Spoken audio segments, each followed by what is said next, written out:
create and configure VMFS data stores.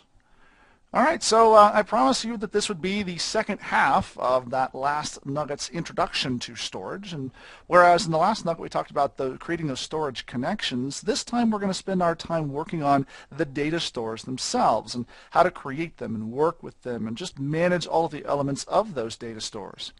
Now, VMFS and NFS as data stores are some interesting, they're very different than what you may be used to in the NTFS file system if you've been working with Windows for any period of time.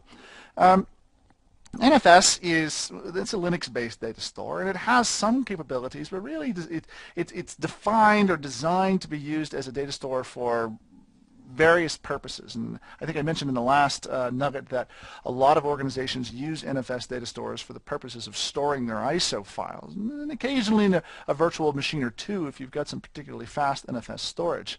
Now, the VMFS file system is designed for use for a relatively small number of extremely large files and has built-in control and built-in support for multiple host access, and so that multiple ESX hosts can access a VMFS data store at the same time. Now, this is somewhat different than NTFS in, for example, Windows 2008 and 2008 R2, whereas even with Windows clustering turned on, only one host can still talk to a single file at the same time.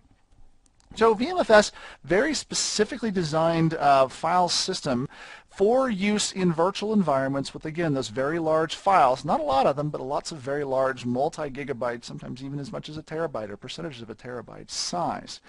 Now, even with the improvements to VMFS, right, even the fact that VMFS is designed for these very large files and a small number of them, there are still some limitations that come into play whenever you've got extremely large data stores. And this holds true whether it's VMFS, NFS, or even NTFS.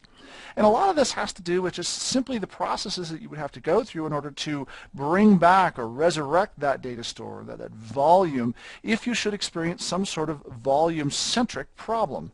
And so one of the primary use cases that people use today, perhaps different than if the fact that they've actually hit one of the maximums. So not only have you hit the maximum allowable storage space for VMFS, but even below that, you may actually not want to just create lots or a small number of very large VMFS data stores.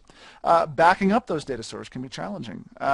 Restoring them or recovering them in the case of an entire volume situation can be challenging as well.